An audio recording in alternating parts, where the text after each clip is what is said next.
तो सबसे ज्यादा डब्ल्यूबीसी की, उससे कम, हाँ सॉरी उससे ज्यादा। सर शुरू हो गए? अभी शुरू नहीं करी, क्लास शुरू नहीं करी, हो गई? देखो सबसे कम किसकी होती है? डब्ल्यूबीसी की संख्या 6000 से 11000। उसके बाद में उससे अधिक किसकी होती है संख्या?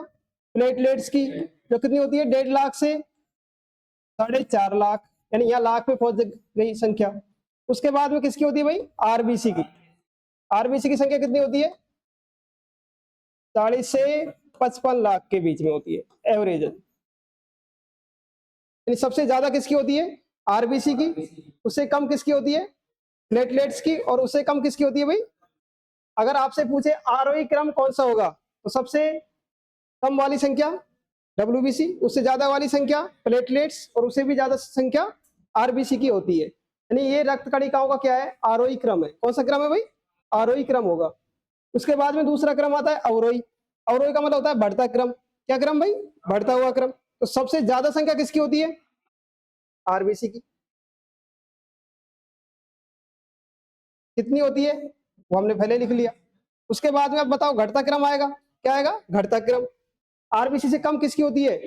प्लेटलेट्स की। कितनी होती है? 1.5 से 4.5 लाख के बीच में होती है प्लेटलेट्स। और उससे भी कम किसकी होती है भाई? डब्ल्यूबीसी की। किसकी होती है? डब्ल्यूबीसी की। वो होती है 6 से 11,000 के बीच। ठीक है भाई। ये किसका आरोही क्रम हो गया, और ये इसका क्या हो गया? अवरोही क्रम हो गया। किसके आधार पर? संख्या के आधार। किसके आधार पर? संख्या के आधार। उतार लो। ठीक है। उससे अगली वाली लाइन है नोट में, केंद्रक की उपस्थिति।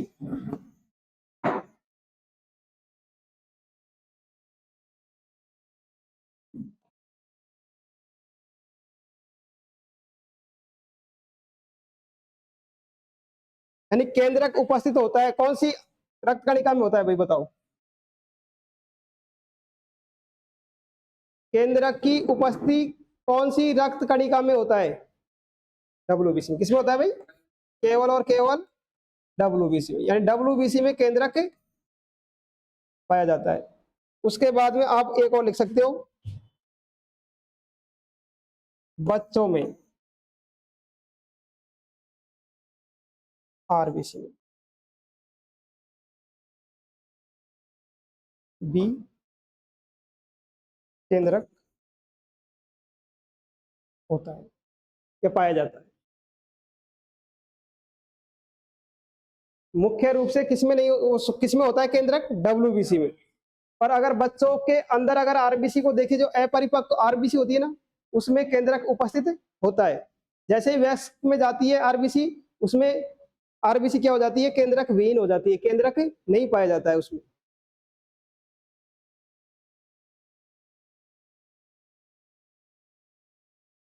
उसके बाद में आ जाइए केंद्रक की अनुपस्थिति। यानी केंद्रक किसमें नहीं पाया जाता है?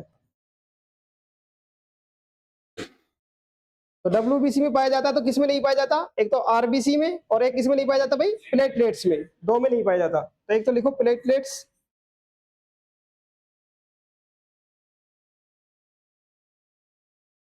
दूसरा होता है वयस्क।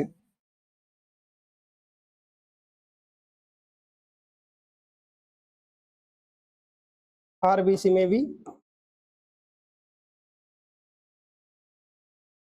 केंद्रक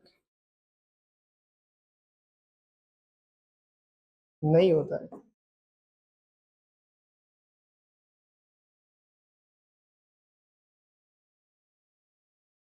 इस तरह बच्चों की जो आरबीसी होती है उसमें केंद्रक उपस्थित होता है, जबकि वयस्कों की आरबीसी में केंद्रक अनुपस्थित होता है।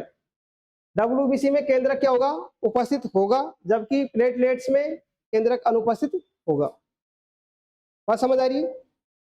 डब्ल्यूबीसी में केंद्रक होगा, उपस्थित होगा, जबकि प्लेटलेट्स और वयस्क आरबीसी में केंद्रक अनुपस्थित होता है। ठीक है, वो डेप्थ में जाके पूछे तो बच्चों में क्या होती है, जो आरबीसी होती है उसमें क्या होता है भाई, केंद्रक होता है, यानी पाया जाता है, उपस्थित होता है। वयस्कों में आरबीसी में कोई भी केंद्रक नहीं होता है। क्यों नहीं होता, उसका कारण होता है क्योंकि उसमें बहुत सारा हीमोग्लोबिन वर्णक उपस्थित होना जरूरी है, ताकि रक्त का क्या हो, अच्छी तरीके से परिवहन हो सके, इस तरीके से। तो ये दोनों क्रम हमको क्या होना चाहिए, पता होना चाहिए कि आरोही का मतलब क्या होता है और अवरोही का मतलब क्या होता है। आरोही का मतलब होता है छोटे से बड़े की ओर, और इधर अवरोही का मतलब क्या होता है, बड़े से छोटे की ओर, है ना, इस संख्या के आधार। उसके बाद में ये पता होना चाहिए केंद्रक किस किस में उपस्थित होता है और किस में अनुपस्थित होता है केंद्रक। तो केंद्रक किस में उपस्थित होता है भाई, डब्ल्यूबीसी में। केंद्रक किस में अनुपस्थित होता है, प्लेटलेट्स में। किसमें भाई, फिर आरबीसी में उपस्थित भी होता है, नहीं भी होता है। तो उपस्थित किसमें होता है, बच्चों की जो आरबीसी होती है, यानी जो अपरिपक्व होती है, उसमें केंद्रक पाया जाता है। जबकि वयस्कों की जो आरबीसी होती है उसमें केंद्रक नहीं पाया जाता है, अनुपस्थित हो जाता है, धीरे धीरे खत्म हो जाता है, केंद्रक समाप्त हो जाता है। क्योंकि केंद्रक जगह घेरता है, और जगह घेरता है तो हीमोग्लोबिन का निर्माण पूर्ण रूप से नहीं हो पाता है वयस्क के अंदर, फिर वहां रक्त की क्या आ जाएगी, कमी आ जाएगी। इसलिए केंद्रक क्या हो जाता है, वहां पर विलुप्त हो जाता है, खत्म हो जाता है धीरे धीरे। ये अपने हिसाब से क्या कर लेती है, समाप्त कर लेती है कोशिश। क्या, हाँ, लेमना ऊंट का होता है ना, ऊंट का जैसा ही जीव होता है लेमना, जो उसमें पाया जाता है। हाँ? कम का ध्यान नहीं, उत्तम ज्यादा का पढ़ा है, कम का नहीं पढ़ा भाई। ठीक है भाई, इतना सही है। चल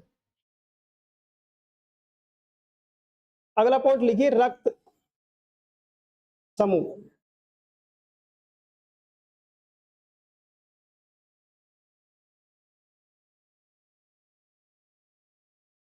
ब्लड ग्रुप।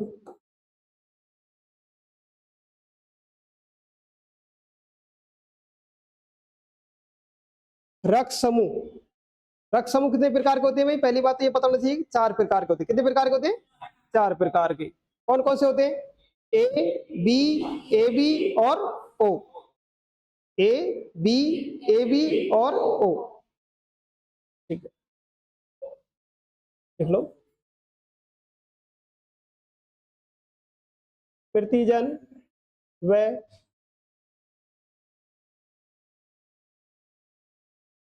प्रतिरक्षी के आधार पर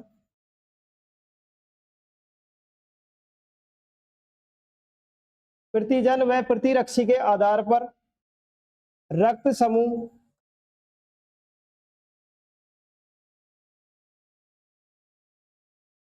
चार प्रकार के होते हैं।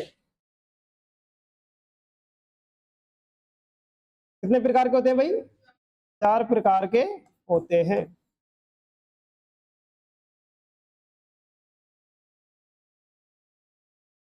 इनकी जानकारी यानी खोजकर्ता कौन थे, कार्ल लैंड स्टीनर। कौन था भाई, Karl Landsteiner. Karl Landsteiner. इन्होंने सबसे पहले सन 1900 ईस्वी में रक्त समूह के बारे में बताया था। इसके बारे में बताया था भाई, रक्त समूह के बारे में बताया था। इन्होंने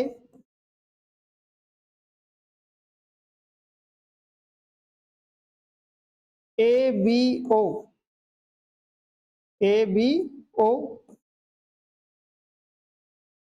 रक्त समूह को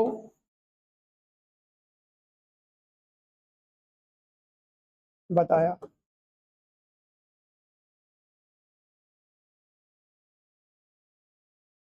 यानी ये ए बी को नहीं बता पाए थे, कौन, कार्ल लैंड स्टीनर। केवल वो किसको बता पाए, ए को, बी को और ओ को। 3 रक्त समूह ए बी और ओ, इनको बताने वाले कौन थे, कार्ल लैंड स्टीनर, जो सन 1900 ईस्वी में अपना रक्त समूह के बारे में जानकारी देता है। उसके बाद में ए बी रक्त समूह, कौन सा समूह भाई? ए बी रक्त समूह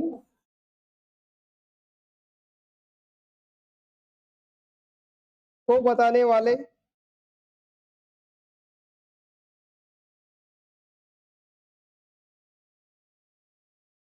कौन थे? है किसी को पता है किसी को भाई? डेका स्टेलो व स्टोरली। डेका स्टेलो व स्टोरली, जिन्होंने सन 1902 में ए बी रक्त समूह के बारे में बताने वाले। टोटल कितने हो गए अब? चार। कितने हो गए भाई? चार। कौन सा भाई? स्टोरली।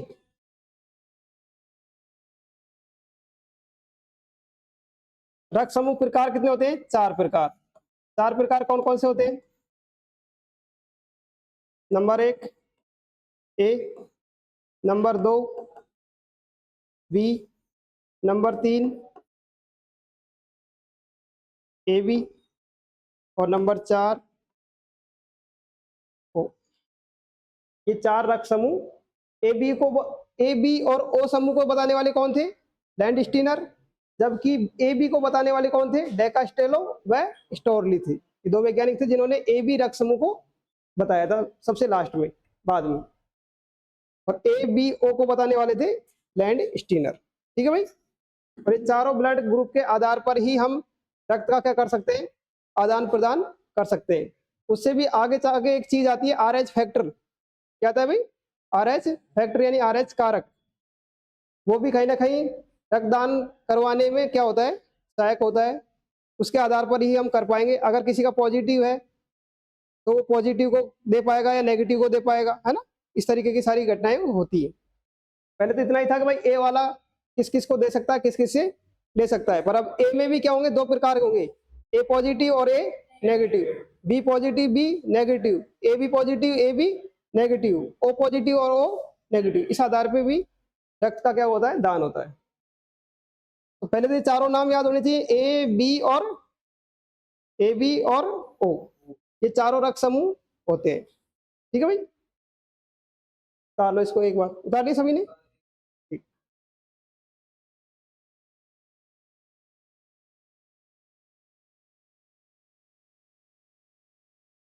अब एक सारणी के माध्यम से एक साथ ही लिख लेते हैं, है ना, सारी चीजें।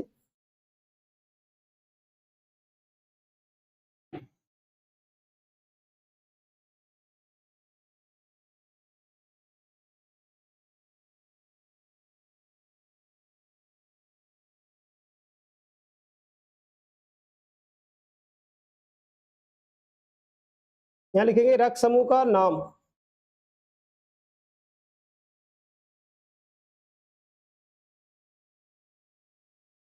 यहाँ लिखेंगे उनके अंदर पाई जाने वाली प्रतिजन।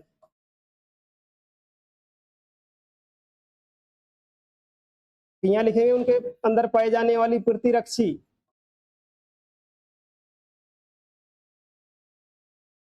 फिर यहाँ दान देने योग्य।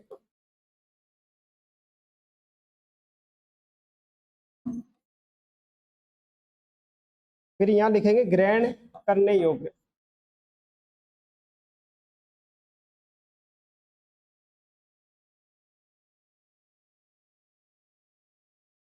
यानी किस किस को दान कर सकते हैं, किस किस से ग्रहण कर सकते हैं, ले सकते हैं। रक्त समूह पहला प्रकार का कौन सा होता है? ए। कौन सा होता है भाई? ए। ए के अंदर प्रतिजन भी क्या होगा? ए। क्या होगा भाई? ए। पहले एक बार उतार लेते हैं पूरी सारणी को, उसके बाद में एक एक को समझेंगे, है ना, किस हिसाब से। तो जिसका प्रतिजन ए होता है उसका प्रतिरक्षी क्या होता है? बी। और कौन सा वाला होता है भाई? स्मॉल वाला। कौन सा होता है? स्मॉल वाला। इतना ही ठीक है। फिर दान देना और लेना वाली बात बाद में करेंगे ना। पहले एक बार ये लिख लेते हैं। रक्त समूह बी, प्रतिजन बी कौन सा होगा? बी। और प्रतिरक्षी क्या होगा? ए। क्या होगा भाई? ए।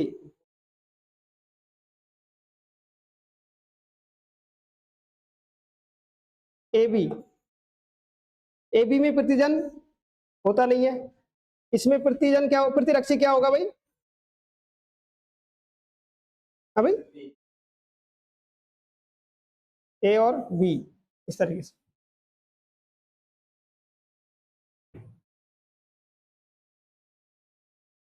ओ में प्रतिजन क्या होगा?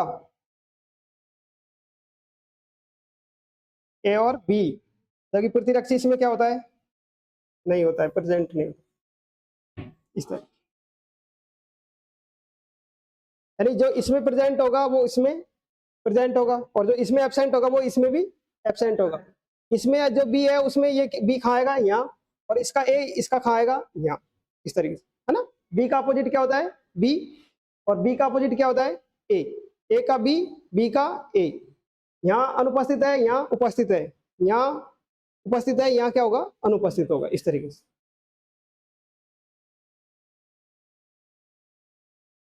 चले अब दान देना और दान लेना। ये बताओ किस किस को दे सकता है? पहले तो देखो सबसे ज्यादा यानी देने वाला कौन सा है? सर्वदाता ओ। कौन सा है भाई? यानी ओ सबको दे सकता है। ओ क्या कर सकता है? सबको दे सकता है। और सबसे ले कौन सकता है? A B. यानी सर्वग्राही कौन है? A B. कौन है भाई? A B. यानी दान देने योग्य, यानी कि एक किस किस को दान दे सकता है? एक तो खुद को, एक तो खुद को, और दूसरा कौन है? जो सबसे ले सकता है। तो दान किसको दे सकता है? ए, एक तो ए को, और एक किसको? ए बी को। अच्छा, ए ले किससे सकता है? एक तो खुद से ले सकता है, खुद तो हमेशा क्या रहेगा? लेना वाला भी रहेगा और देने वाला भी रहेगा। और ले किससे सकेगा? केवल ओ से। क्यों? क्योंकि ओ कैसा है? सबको देने वाला, दाता। कैसा है भाई? दाता, सर्वदाता। यहां आएगा ओ। इसमें कोई दिक्कत है किसी को? ठीक है। उसके बाद में आ जाइए बी। बी किसको दे सकता है? एक तो खुद को, एक तो खुद को दे सकता है, और दूसरा किसको दे सकता है? ए बी को। क्योंकि ए बी क्या है? सर्वग्राही। क्या है भाई? सर्वग्राही, यानी सबसे ले सकता है, तो वो सब बी किसको दे सकता है? ए बी को भी दे सकता है। फिर वही बात, ले किससे सकता है? एक तो खुद से, एक तो खुद से यानी बी से, और दूसरा ओ से। क्योंकि लेने वाला, इसका मतलब क्या है कि जो सबको दे सकता है वो सबसे क्या कर सकता है? ले भी सकता है। वो क्या करेगा? सबको देगा, यानी बी को भी क्या कर सकता है? दे सकता है, यानी बी ग्रैंड कर सकता है। फिर आ जाइए ए बी। ए बी किसको दे सकता है? केवल ए बी को, केवल ए बी को। और ए बी ग्रहण किससे कर सकता है? यानी सभी से, यानी सभी से, क्योंकि ये कैसा है? सर्वग्राही। कैसा है भाई? सर्वग्राही। ए बी, ए बी और O। सबसे ग्रहण कर सकता है ए बी, पर दे किसको सकता है? केवल ए बी को। ठीक। अंतिम बच रहा है ओ। कौन सा है भाई? ओ। ओ बताओ, दे सकता है किसको? सभी को। किसको दे सकता है भाई? सभी को दे सकता है। ए को भी दे सकता है, बी को भी दे सकता है, ए बी को भी दे सकता है, और ओ को तो दे ही सकेगा। ले किससे सकता है? केवल ओ से, केवल और केवल ओ से। इस सारणी में कोई डाउट है किसी को? है भाई? पहले उतार लो, फिर एक बार और समझ लेते हैं, किसी को नहीं समझ आया तो। ये चार रक्त समूह है, अगर ये इतनी भी चीज हमको समझ आ जाती है तो हमारे क्वेश्चन सही हो जाते हैं।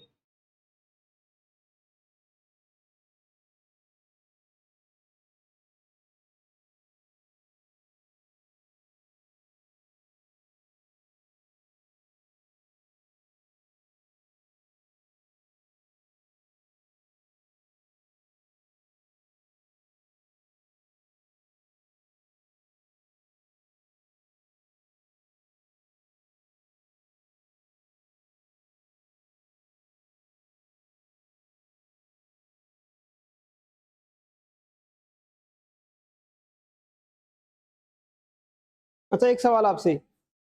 प्रतिजन, इसको बोलते हैं एंटीजन। क्या बोलते हैं? एंटीजन। एंटीजन किसकी सतह पर पाए जाते हैं? रक्त कणिकाओं के, या फिर प्लाज्मा के? रक्त कणिकाओं के कौन से भाग पर? RBC, WBC, platelets. आरबीसी कौन से पे? यानी कि एंटीजन किसकी सतह पर पाए जाते हैं? आरबीसी की सतह पर। जबकि एंटीबॉडी यानी प्रतिरक्षी किस पे पाए जाते हैं? प्लाज्मा की सतह पर। किसकी सतह पर भाई? प्लाज्मा की सतह पर। विशेष ध्यान रखना, आगे लिखाऊंगा नोट लगा के। यानी इसको क्या बोल सकते हो आप? एंटीजन। और इसको क्या बोल सकते हो? एंटीबॉडी। एंटीजन और एंटीबॉडी, इसको बोलते हैं यूनिवर्सल डोनर और इसको बोलते हैं यूनिवर्सल रिसीप्टर, है ना? सबसे ग्राही और वो सबसे देने वाला, दान करने वाला, है ना? इस तरीके से।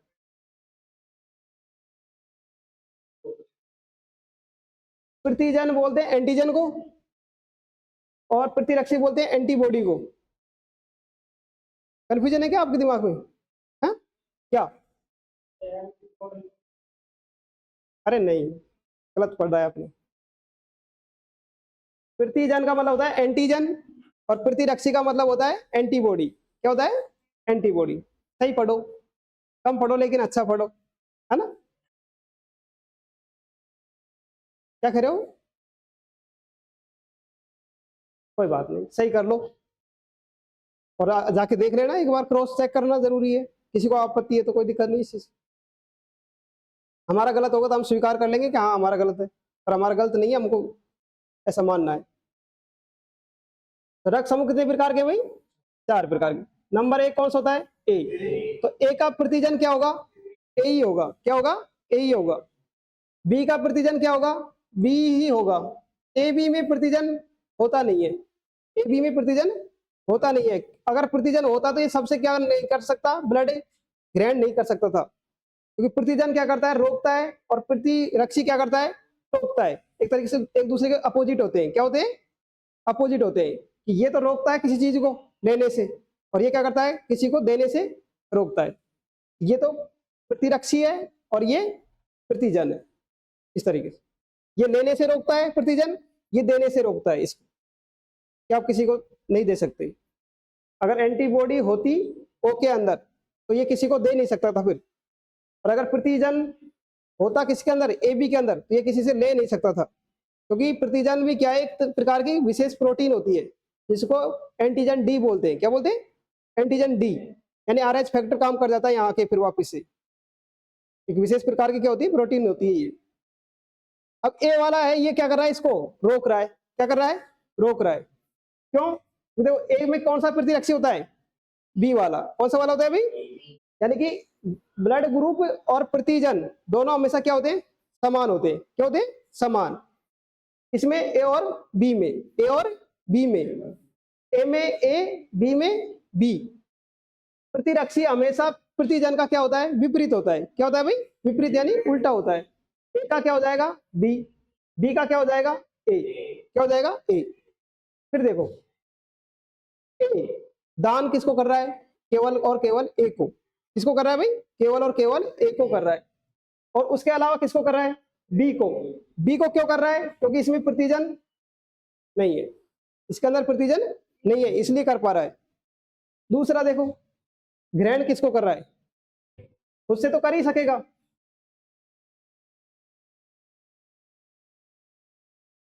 खुद को तो कर ही सकेगा। उसके अलावा किसको कर रहा है ये? ओ को। किसको कर रहा है भाई?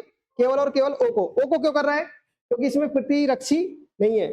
अगर प्रतिरक्षी होता तो हम किसी से मान ओ से ले रहे हैं ब्लड, एक ग्रुप वाला किससे ले रहा है? ओ से। तो जैसे ही उसके शरीर में ओ जाएगा और अगर उसकी एंटीबॉडी होती तो वो खुद की एंटीबॉडी बनाना शुरू कर देगा वहां दूसरे के शरीर में जाके। और जब विपरीत एंटीबॉडी शरीर में जाती है, बनती है, तो उनमें आपस में क्या होती है? लड़ाई, क्रॉस होता है उनके अंदर। तो वो क्या करती है? उनको मार देती है, खा जाती है। अब मान लीजिए ओ की प्रतिरक्षी इतनी ज्यादा बन गई कि वो एक वाली को खत्म कर देगी, तो हमारे शरीर से क्या गायब हो जाएगा? प्रतिरक्षी गायब हो जाएगा, ए वाला। ब्लड ग्रुप कौन सा है हमारा? ए। और हमने लिया किससे है? ओ से। किसे ले लिया? ओ से। तो उसकी प्रतिरक्षी हमारे ऊपर क्या कर देगी? अटैक कर देगी। ज्यादा हुई तो वो हमको मार देगी, हमारी ज्यादा हुई तो वो उनको खत्म कर देगी। तो ब्लड का कोई फायदा हुआ ही नहीं, वो नष्ट हो जाएंगे आरबीसी। जिसको बोलते हैं हीमोलाइसिस। क्या बोलते हैं? हीमोलाइसिस प्रक्रिया। इस तरीके से ये क्या करेगा, या तो ए से लेगा या फिर ओ से लेगा, क्योंकि ओ में प्रतिरक्षी नहीं होता है। दूसरा ब्लड ग्रुप कौन सा है, बी, इसका प्रतिरक्षी कौन होगा भाई, बी होगा।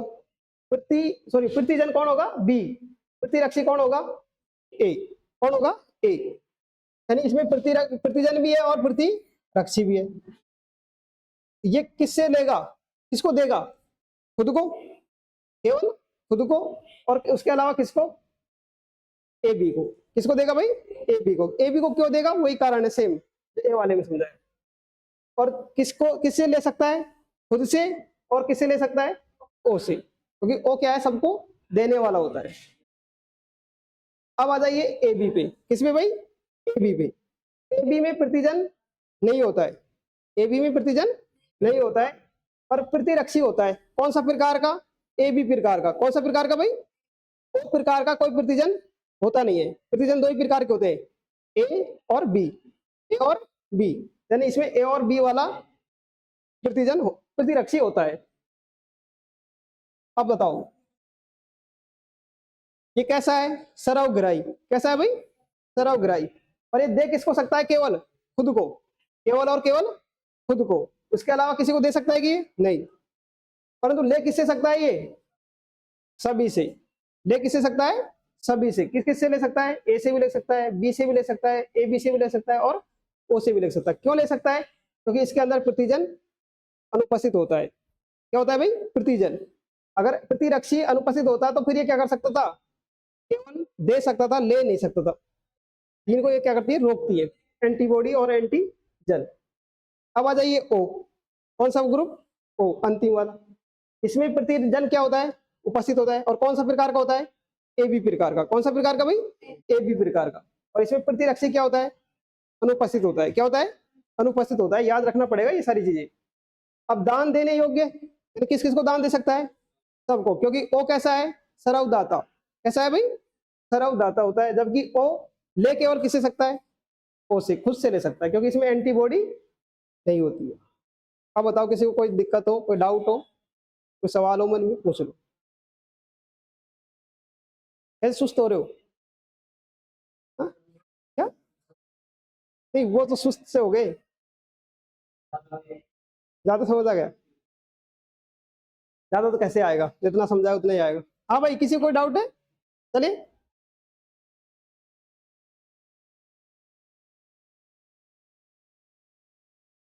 अच्छा, ज्यादा हो गई कंप्लीट।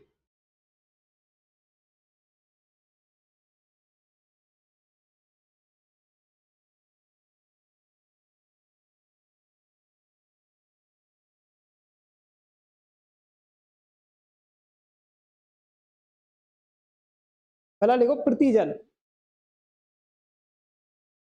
ये लिखो,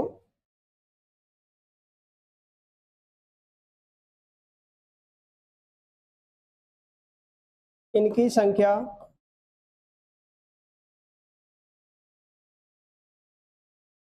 दो होती है। इनकी संख्या कितनी होती है भाई, दो होती है। कौन कौन सी, ए प्रतिजन,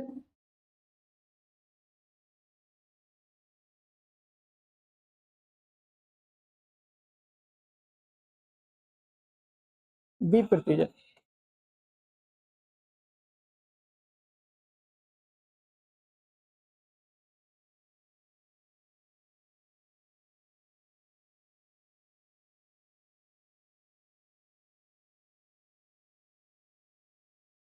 इस तरीके से मान लीजिए ए प्रतिजन इस प्रकार का है, तो बी प्रतिजन कैसा होगा, इस प्रकार का होगा, है ना, अलग टाइप का होगा।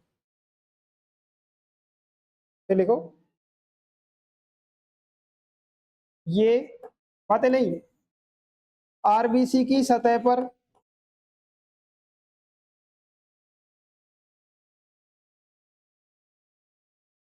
उपस्थित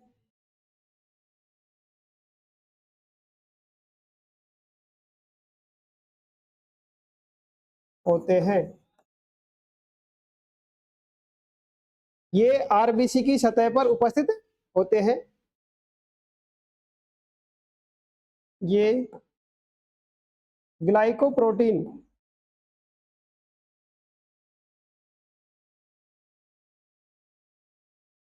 से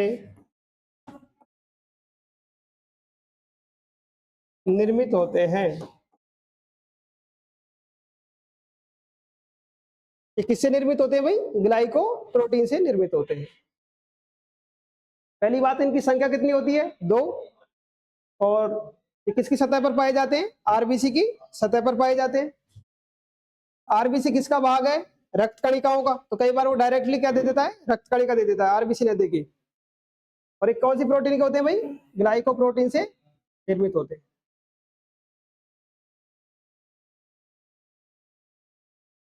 दूसरा लिख लो।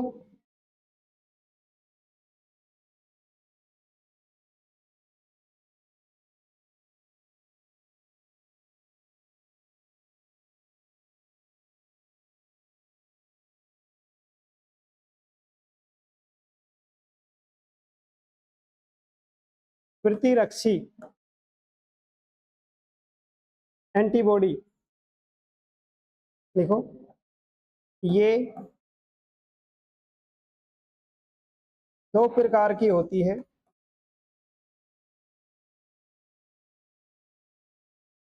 कितने प्रकार की होती है भाई? 2 प्रकार की होती है। नंबर 1, सॉरी, ए प्रतिरक्षी, नंबर 2 बी प्रतिरक्षी।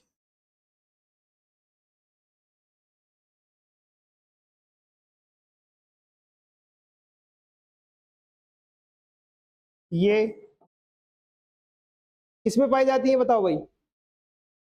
अभी बताया थोड़ी देर पहले ही। प्रतिरक्षी किसमें पाई जाती है? प्लाज्मा में। किसमें होती है भाई? प्लाज्मा। Very good. ये प्लाज्मा में उपस्थित होती है।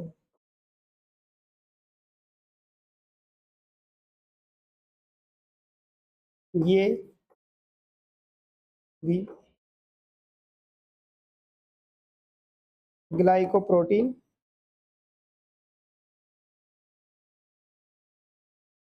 से निर्मित होती है।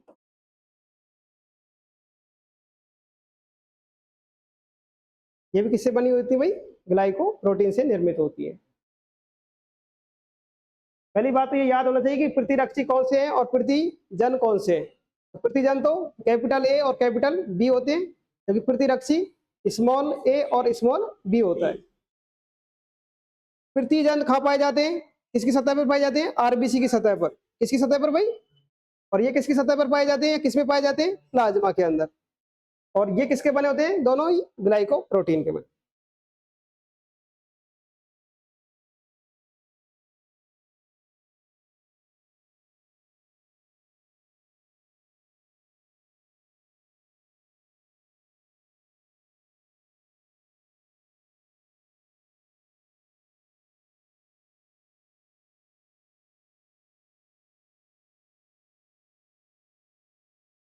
आप ऐसे इसको इंगित कर सकते हो, अलग अलग टाइप से, है ना, इस तरह।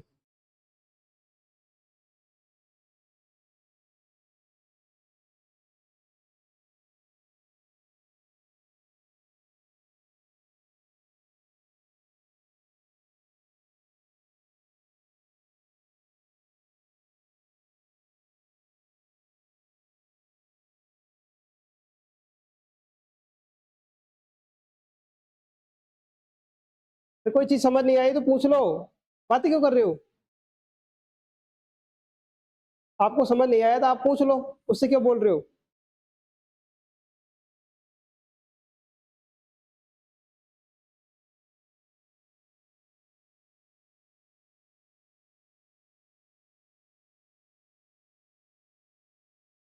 सबने उतार लिया भाई? चले आगे। हाँ भाई, लिख रहे हो या फिर कुछ और कर रहे हो? लिख लिए सारे?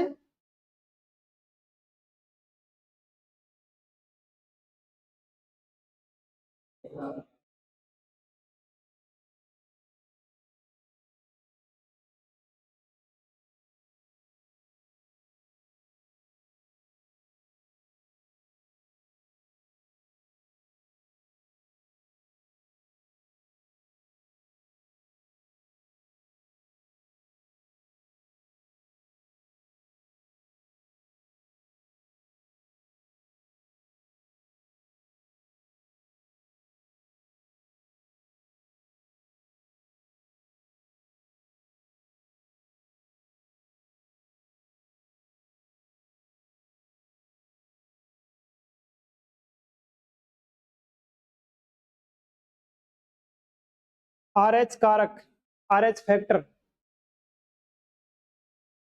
ये रक्त समूह से थोड़ी सी आगे की चीजें होती हैं जो आज के समय में हमको हो गई खत्म, चल रही है, चल रही है क्या? अच्छा, बोलता हूँ तो यही रहता हूँ, यहाँ आऊँ इसके सामने, नमस्ते तो कर लिया सुबह आते ही। RH कारक, देखो भाई, RH कारक यानी RH फैक्टर, देखो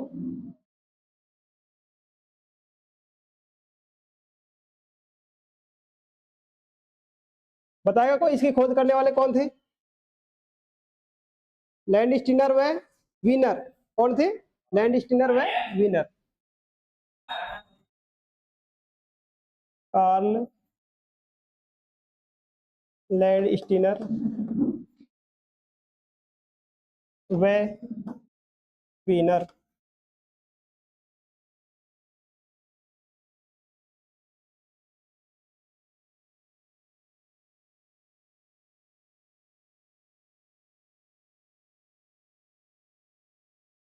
एक बंदर था, उसका नाम क्या था? मनीष, मकाका रीसस, क्या था भाई? मकाका रीसस। इस रीसस से ही आया RH, क्या है? RH, Rhesus. मकाका रीसस बंदर था, चिंपैंजी प्रकार का, लिखना चाहो तो लिख लेना चिंपैंजी, पूछेगा नहीं आपसे। सबसे ज्यादा बुद्धिमान जीव है ये चिंपैंजी।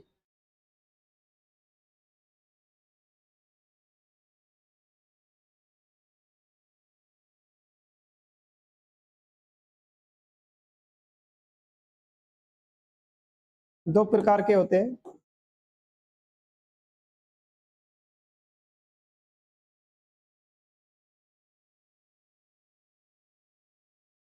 नंबर एक RH प्लस,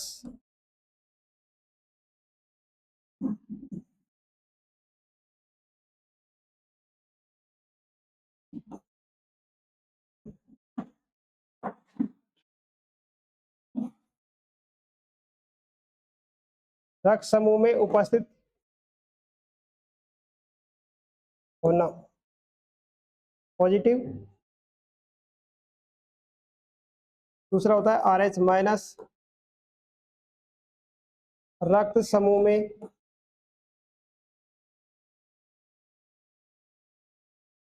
अनुपस्थित होना।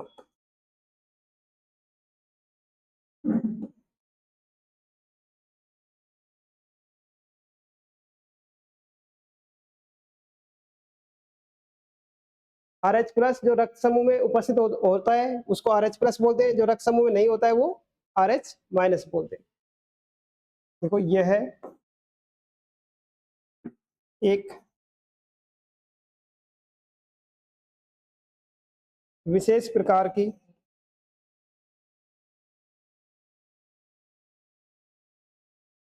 प्रोटीन होती है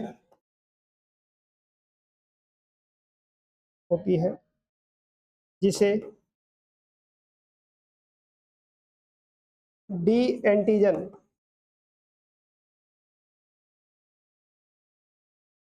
जिसे डी एंटीजन प्रोटीन भी कहा जाता है।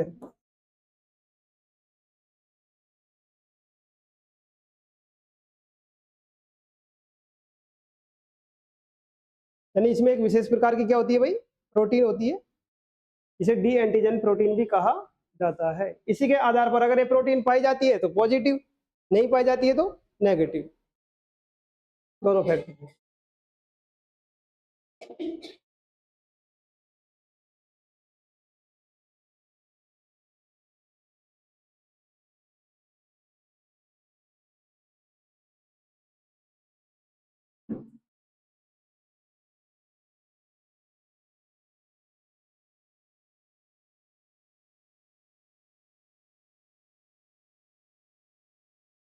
हाँ